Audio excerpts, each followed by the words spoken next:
La cámara en sí consiste más que todo en tres partes fundamentales que la componen, en una parte óptica, en el cuerpo de cámara y en la unidad de registro.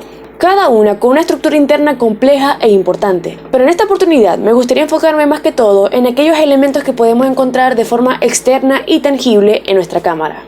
Al ver una cámara, es difícil imaginárnosla sin el característico lente que podemos apreciar en primera instancia, cuya función es de capturar la luz que posteriormente es convertida a través de distintos sensores y filtros en una imagen electrónica. Sin embargo, el lente se divide en diferentes elementos que lo componen, como por ejemplo, por el diafragma, un parasol y un par de anillos giratorios que nos permiten controlar tanto el foco y el zoom de la imagen, permitiéndola acercar o alejar. Por otro lado, entrando un poco más al cuerpo de la cámara, aquí encontramos diferentes pequeños botones que tienen diferentes funciones. No profundizaré mucho en ellos, pero destacaré los que más suelen verse en las cámaras más comunes. Estos serían los botones de ganancia, los de foco, los de balance de blancos y algunos ciertos efectos y filtros que entre otros equipos varían dependiendo del modelo de la cámara. De esta forma, tenemos otros elementos un poco más grandes que debido a sus importantes funciones valen la pena destacar. Estos serían el micrófono, la pantalla y el visor.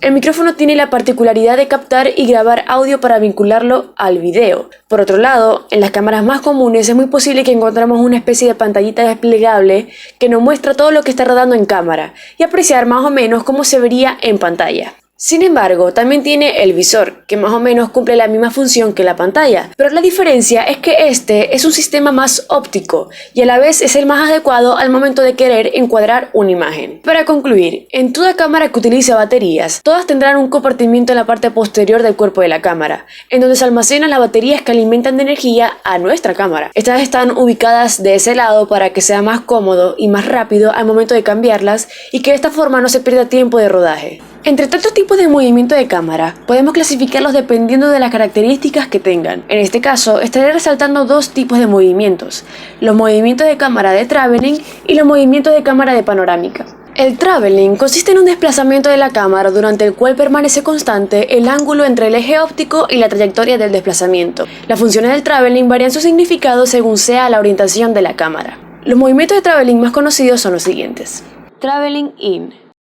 En este movimiento, la cámara se desplaza hacia adelante. Traveling out. En este movimiento, la cámara se desplaza hacia atrás. Traveling de seguimiento. Con este movimiento de cámara se encarga de seguir a un objeto o persona en particular. Traveling lateral. Este movimiento se desplaza de derecha a izquierda o viceversa.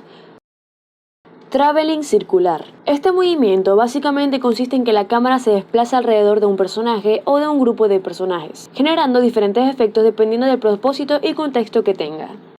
Traveling vertical. Con este movimiento, la cámara se desliza de arriba hacia abajo o viceversa. El movimiento panorámico consiste en la rotación de la cámara sobre su propio eje, es decir, sobre el cabezal del trípode. También es conocido como paneo, y la función de esta es netamente narrativa y descriptiva. Así como el movimiento de traveling, estas se denominan según su desplazamiento. Estos serían los siguientes. Panorámica horizontal. Aquí la cámara gira sobre su eje de un lado a otro.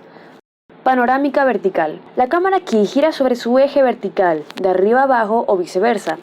Barrido. Este movimiento puede tener varias direcciones y ángulo, pero lo que lo caracteriza es la velocidad del movimiento de la cámara y el efecto que causa. En cuanto a los planos de cámara, los principales planos que podemos describir son los siguientes. Plano general.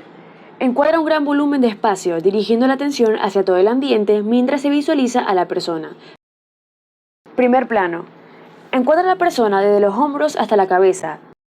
Primerísimo primer plano. Es aquel encuadre donde principalmente se visualiza la cara del personaje. Plano entero. Es aquel donde se encuadra el cuerpo entero de una persona, es decir, desde la cabeza hasta los pies. Plano americano. Encuadra a una persona desde la cabeza hasta las rodillas. Plano medio. Se caracteriza al encuadrar a la persona desde la cabeza hasta la cintura. Contraplano. Este plano por lo general se utiliza para los diálogos, por lo tanto requiere de al menos dos personas dentro del encuadre. Plano de pecho. Como se puede deducir, a este plano va desde el pecho hasta la cabeza. Plano de detalle.